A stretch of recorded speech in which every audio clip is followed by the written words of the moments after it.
Madame la présidente de l'Assemblée parlementaire du Conseil de l'Europe, Madame la présidente du Conseil des États, Monsieur le secrétaire général de l'Assemblée parlementaire du Conseil de l'Europe, chers invités, chers collègues, Mesdames et Messieurs, le 25 juin de cette année, notre collègue, la députée au Conseil des États, Liliane Maury-Pacquier, était élue présidente de l'Assemblée parlementaire du Conseil de l'Europe. Nous avons la grande joie de vous accueillir parmi nous aujourd'hui pour vous féliciter et vous exprimer notre fierté. En effet, c'est la deuxième fois qu'un représentant de la Suisse préside cette institution depuis sa création en 1950, et c'est la quatrième fois seulement qu'une femme accède à cette fonction. Cette élection nous fait donc doublement plaisir en tant que Suisse et parce qu'elle est un pas de plus vers la représentation égalitaire des femmes en politique. Chère Madame la Présidente, l'Assemblée parlementaire du Conseil de l'Europe vient de vivre une crise profonde. Les allégations de corruption et de promotion d'intérêts formulées récemment à l'encontre de certains membres, voire même d'anciens ministres de l'Assemblée, ont mis en cause, comme jamais auparavant, la crédibilité des actions et des positions du Conseil de l'Europe. Alors que la tentation du repli menace l'Europe, la bonne santé de l'Assemblée parlementaire du Conseil de l'Europe est pourtant fondamentale.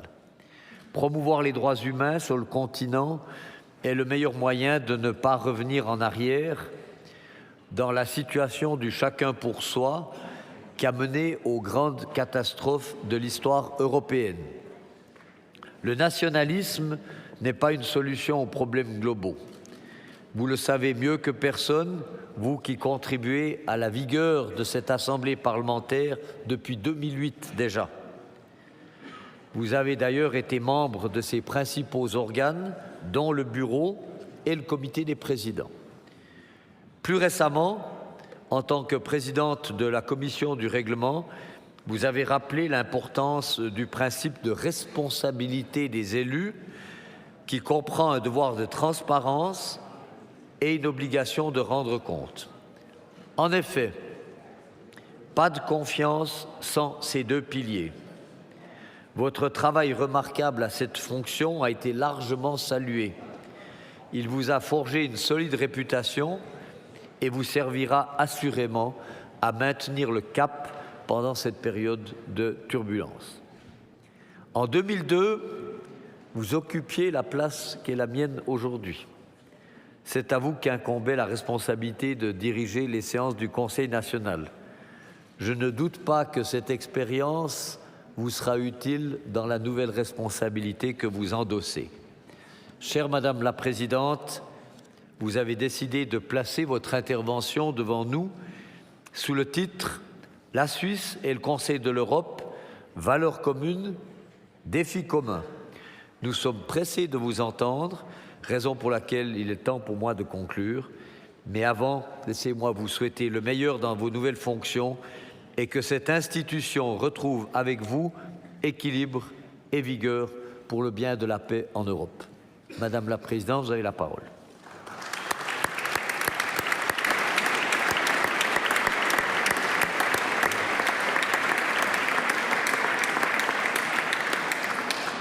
Monsieur le Président du Conseil national, Frau Ständeratspräsidentin, Mr. Secretary General of the Parliamentary Assembly, care collègues et cari collègues, Mesdames et Messieurs, c'est pour moi un très grand honneur de m'adresser à vous aujourd'hui en qualité de présidente de l'Assemblée parlementaire du Conseil de l'Europe.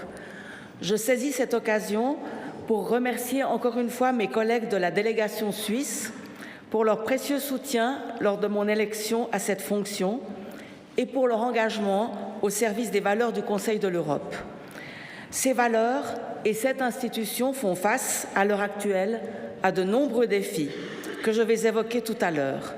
N'étant toutefois ni politologue ni visionnaire, j'ancrerai mon propos dans l'expérience et la connaissance de mon pays, la Suisse, qui partage avec le Conseil de l'Europe une histoire et des valeurs communes et qui est confronté à des défis pour la plupart identiques.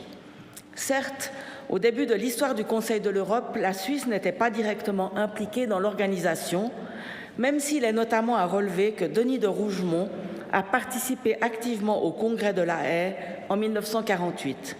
Ce congrès a mené à la naissance l'année suivante du Conseil de l'Europe, dont le statut a été signé le 5 mai 1949 à Londres par les ministres des Affaires étrangères de 10 États européens, je cite, « persuadés que la consolidation de la paix fondée sur la justice et la coopération internationale est d'un intérêt vital pour la préservation de la société humaine et de la civilisation. » Fin de citation. Le Conseil de l'Europe est donc issu d'une volonté de ne plus jamais vivre ces guerres qui ont déchiré le continent et il célébrera ses 70 ans l'année prochaine.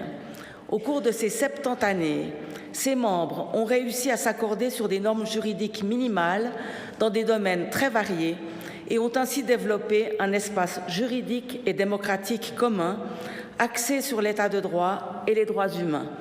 Pour concrétiser ces valeurs, l'instrument majeur dont dispose le Conseil de l'Europe, c'est bien sûr la Convention européenne des droits de l'homme, la CEDH, dont le respect est contrôlé par la Cour du même nom. Dans un discours prononcé devant l'Assemblée parlementaire du Conseil de l'Europe le 29 juin 1994, Mary Robinson, qui fut la première femme à présider l'Irlande et fut ensuite haut-commissaire des Nations unies aux droits de l'homme, parlait du Conseil de l'Europe en ces mots, je cite, « Ce qui fait la spécificité du Conseil de l'Europe, le distingue des autres organisations internationales, c'est son souci des valeurs. Au centre de ces valeurs, il met l'être humain. C'est de là que part tout le reste. » Fin de citation. Ce sont bel et bien ces valeurs qui rassemblent aujourd'hui pas moins de 47 États membres, représentant plus de 800 millions de personnes, ce qui fait du Conseil de l'Europe non seulement la plus ancienne, mais aussi la plus grande organisation politique européenne. Ce sont bel et bien ces valeurs qui permettent une forme d'unité dans la diversité, de solidarité dans la pluralité. Ce sont bel et bien ces valeurs qui constituent le cœur même de l'action du Conseil de l'Europe, à la différence de l'Union européenne qui, bien qu'elle partage les mêmes valeurs fondamentales et coopère sur plusieurs points, a pour objectif premier l'intégration politique et économique.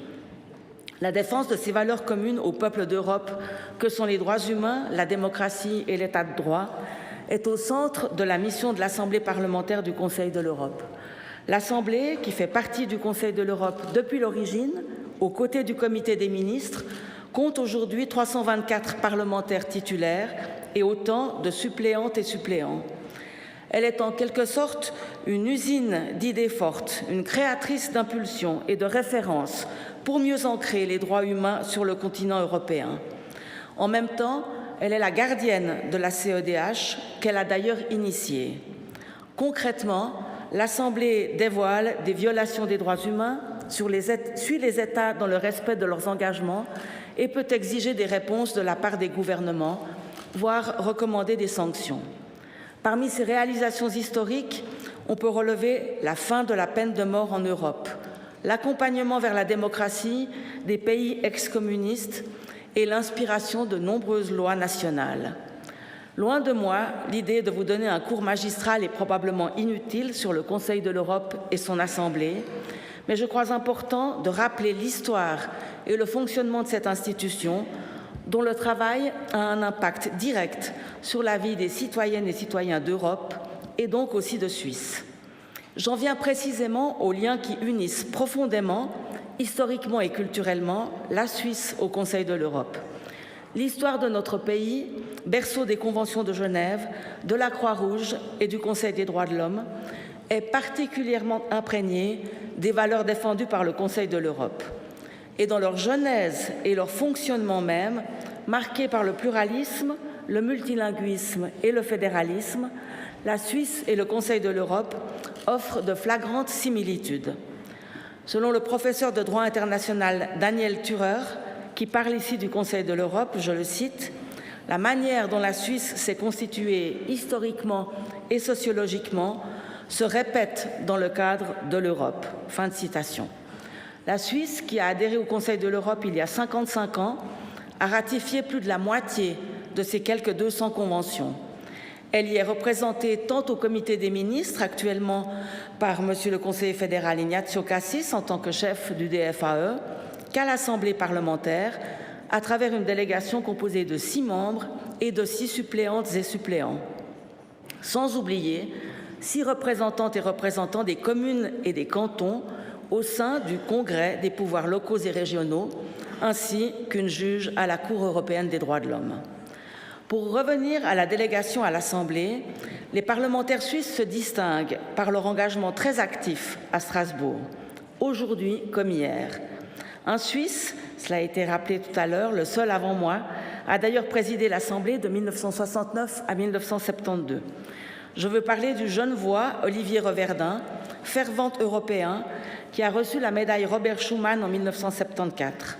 Parlementaire pendant 24 ans, d'abord au Conseil national puis au Conseil des États, cette personnalité aux multiples facettes, qui fut rédacteur en chef du Journal de Genève, professeur de grec ancien à l'université et président du Fonds national suisse de la recherche scientifique, a non seulement marqué de son empreinte le monde intellectuel et politique genevois et suisse, mais aussi contribué à Strasbourg à construire l'Europe moderne. Plus récemment, plusieurs membres de la délégation suisse se sont illustrés par leur travail remarquable sur des sujets brûlants. Je citerai à titre d'exemple, en m'excusant de ne pouvoir être exhaustive, Dick Marty, dont le rapport révélant l'existence des prisons européennes secrètes de la CIA a eu un impact décisif, ou Andy Gross, grand connaisseur de la démocratie et champion des missions d'observation des élections.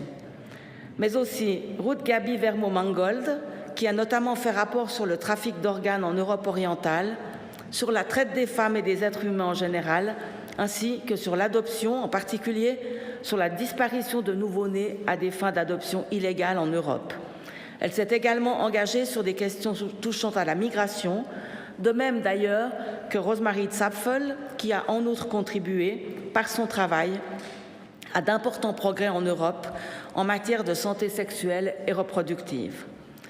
La delegazione non è però sola, anche il Parlamento svizzero lavora costantemente con il Consiglio d'Europa. Ad esempio, il Parlamento ha recentemente trattato e ratificato 2 delle sue convenzioni, ossia la Convenzione di Istanbul contro la violenza nei confronti delle donne e delle ragazze, che dovrebbe incitare la Svizzera a sviluppare aiuti d'emergenza per le vittime e misure a favore dei bambini testimoni di violenza domestica, ma anche la Convenzione quadro sul valore del patrimonio culturale per la società, Convenzione di Faro, che mira a consentire l'accesso al patrimonio culturale a tutte le fasce della popolazione. À travers ces conventions, le Conseil de l'Europe est précieux pour les citoyennes et citoyens suisses. La convention majeure, c'est bien sûr la CEDH, qui, assortie de la Cour de Strasbourg, a permis de rétablir des individus dans leurs droits, mais a aussi entraîné des changements positifs dans le système juridique suisse. Les droits fondamentaux, ancrés dans la Convention, ont ainsi été transposés dans notre Constitution fédérale. Et la possibilité de faire reconnaître ces droits devant la Cour européenne a des vertus préventives dans l'élaboration et l'application des lois en Suisse, voire dans certains cas des vertus curatives. Je pense aux différents arrêts rendus à l'encontre de la Suisse qui ont permis de renforcer la protection des droits fondamentaux en terre helvétique. Par exemple, celui qui a donné à des proches de victimes de l'amiante le droit à un procès équitable et qui a conduit la Suisse à allonger les délais de prescription. Ou encore, celui qui a mené la Confédération à changer son calcul dans l'assurance invalidité pour les personnes à temps partiel et à améliorer ainsi la situation des femmes dans cette assurance sociale. Diese Urteile sind nicht das Werk von sogenannten fremden Richtern. Denn nicht nur ist die Schweiz wie jeder andere Mitgliedstaat des Europarates mit einer Richterin oder einem Richter am Europäischen Gerichtshof in Straßburg vertreten, sie hat auch die Europäische Menschenrechtskonvention aus freien Stücken ratifiziert und so den Gerichtshof und seine Werte anerkannt. Wie die genannten Beispiele zeigen, schützen diese Instrumente die Schweizer Bürgerinnen und Bürger in ihren Beziehungen zum Staat. Greift man also den Europarat und seine zentralen Instrumente an, schwächt man die Rechte der Einwohnerinnen und Einwohner der Schweiz. Unser Land hat keinerlei Interesse daran, diese Grundwerte mit stets neuen Referenden aufs Spiel zu setzen. Mit Referenden, die eher destruktiv als konstruktiv wirken, ganz im Gegenteil. Unser Land sollte sich im Einklang mit seiner geschichtlichen und kulturellen Tradition und im Interesse seiner Bevölkerung für den Fortbestand des Europarates, diesem großartigen Friedenswerk, einsetzen. Cet engagement est particulièrement nécessaire aujourd'hui face au vent contraire qui menace tant la Suisse que le Conseil de l'Europe et son Assemblée et qui représente autant de défis partagés à relever ensemble. Le premier de ces défis, me semble-t-il, ce sont ces coups de boutoir souverainistes qui sont portés d'un peu partout contre le Conseil de l'Europe. J'ai parlé de la Suisse en évoquant l'initiative qui vise à consacrer la primauté du droit constitutionnel national sur le droit international. Mais l'on peut observer la même dynamique dans d'autres États membres, y compris dans certains pays fondateurs du Conseil de l'Europe, de la simple méfiance à la suspension de l'application de la CEDH, en passant par les tentatives de limiter le champ de son application. Ainsi, au Royaume-Uni, en 2015, le Premier ministre d'alors, David Cameron, s'est engagé à abroger la loi qui oblige les juridictions britanniques à appliquer les décisions de la Cour de Strasbourg pour la remplacer par un British Bill of Rights, un projet qui faisait notamment suite à un arrêt constatant l'incompatibilité avec la CEDH du refus britannique d'accorder le droit de vote aux détenus condamnés. En 2015 toujours, le Parlement russe a adopté une loi qui permet à la Russie de ne plus exécuter les décisions de la Cour qu'au cas par cas, à savoir seulement lorsque celle-ci serait compatible avec sa constitution, un virage qui a été pris suite à la décision de la Cour de condamner la Russie à verser d'importantes indemnités aux ex-actionnaires du groupe pétrolier Yukos, démantelé par les autorités au début des années 2000. En Turquie, l'application de la CEDH a été suspendue durant l'état d'urgence entre 2016 et 2018, ce alors que ce pays, comme précisément la Russie, mais aussi la Pologne ou encore la Hongrie, connaît des évolutions inquiétantes, voire des attaques majeures contre les droits humains. Citons encore le Danemark, qui en novembre 2016 a annoncé la création d'une task force visant à remettre en cause l'interprétation dynamique de la CEDH. L'article 8 de cette convention, qui joue un rôle essentiel dans la protection du droit au regroupement familial, semble en effet gêner l'application d'une législation très restrictive concernant les demandeurs d'asile et récemment adoptée par le Danemark. Mesdames et messieurs, la tentation individualiste s'illustre particulièrement sur la question de la migration, au Danemark et ailleurs, y compris en Suisse. Dans un contexte migratoire et sécuritaire tendu, la fermeture des frontières et le chacun pour soi prennent bien souvent le pas sur le respect des droits humains et la coopération, pourtant particulièrement nécessaire dans ce domaine.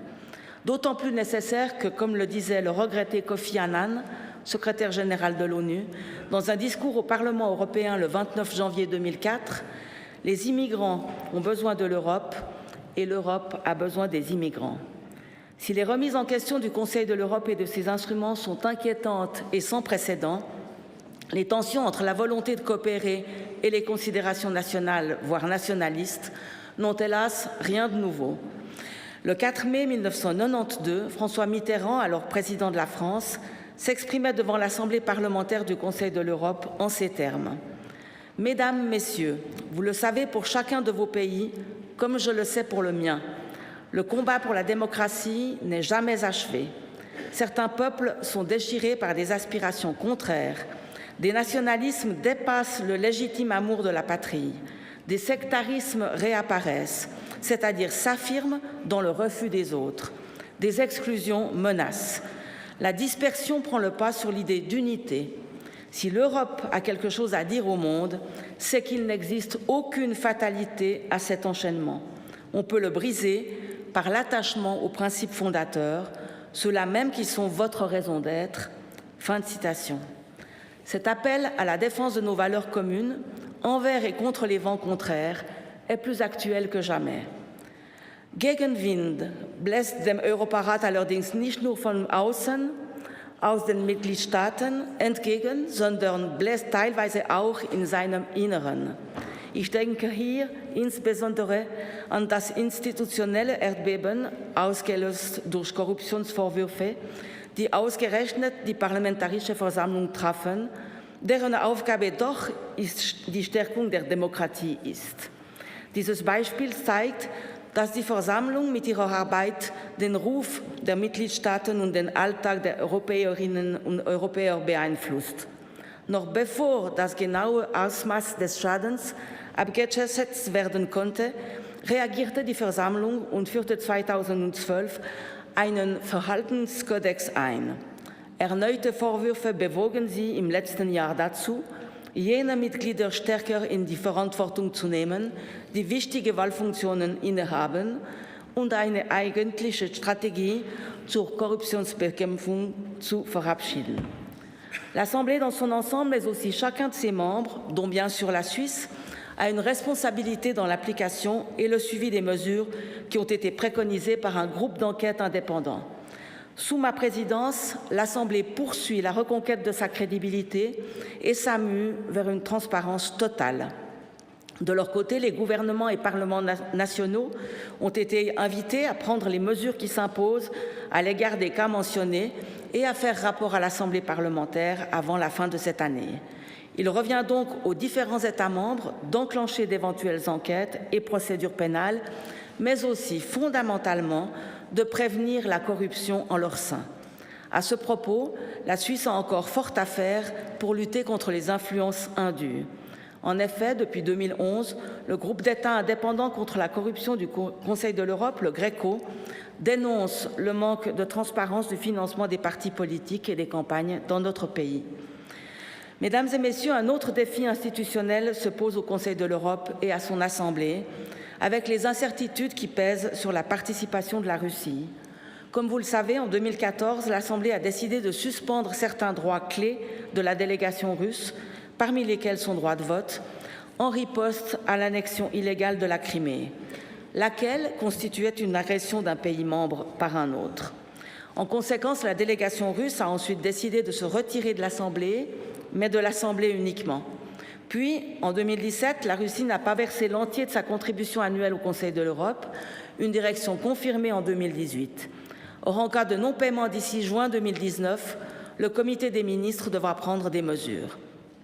Pour éviter que la Russie ne quitte le Conseil de l'Europe, l'Assemblée souhaite trouver le moyen de faire revenir la délégation parlementaire, mais pas à n'importe quel prix.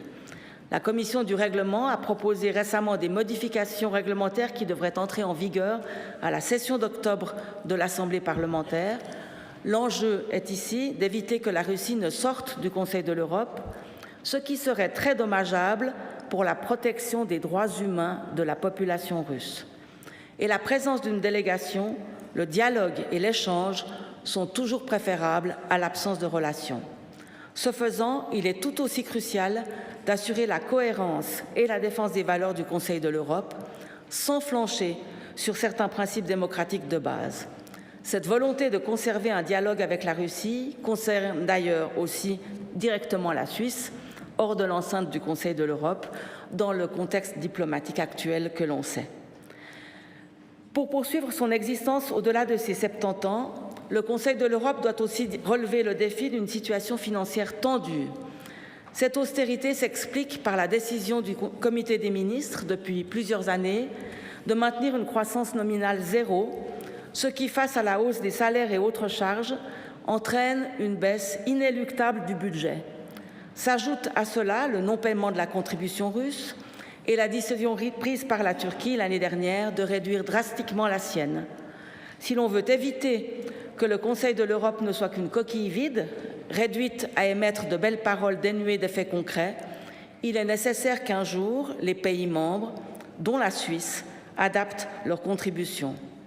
Car face aux défis communs à la Suisse, aux autres pays européens et au Conseil de l'Europe, nos valeurs partagées ont plus que jamais besoin d'être promues, portées, vécues sur le continent européen et au-delà.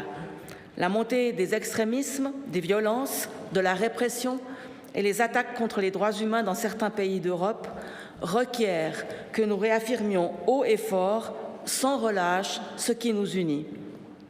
En 1993 déjà, Catherine Lalumière, secrétaire générale du Conseil de l'Europe, s'adressait à l'Assemblée en ces mots, je la cite, « C'est dire que le contexte aujourd'hui en Europe est inquiétant, sans parler des phénomènes de xénophobie, d'intolérance, qui sont également contraires à l'idéal de la construction européenne.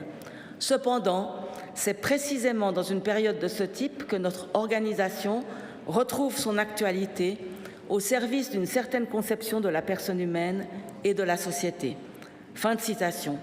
Ce constat, mes chers et chers collègues, qui date de 25 ans, demeure d'une actualité criante et ce sont ces mêmes valeurs que je compte défendre avec vous durant ma présidence de la PCE. Merci.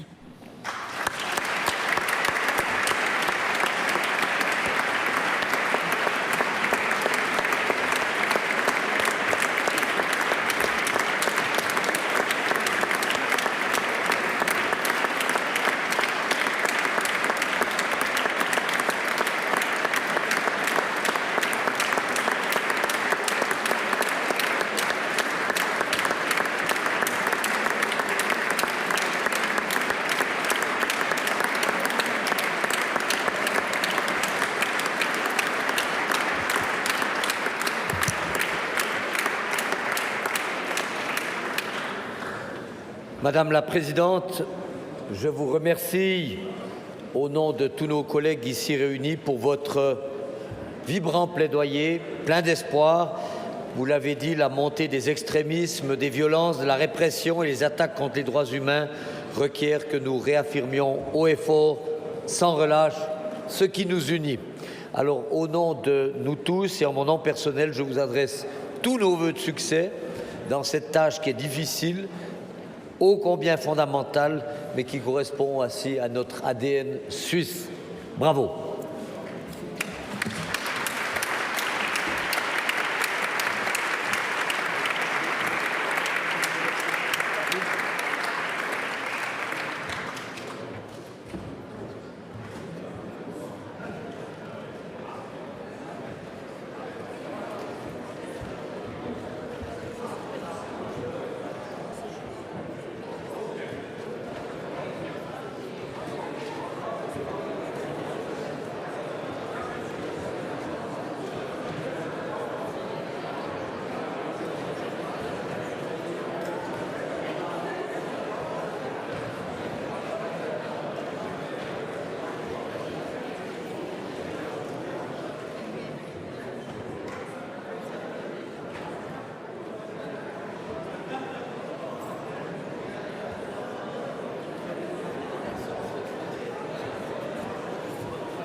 Voilà, chers collègues, je vous souhaite un très bon appétit.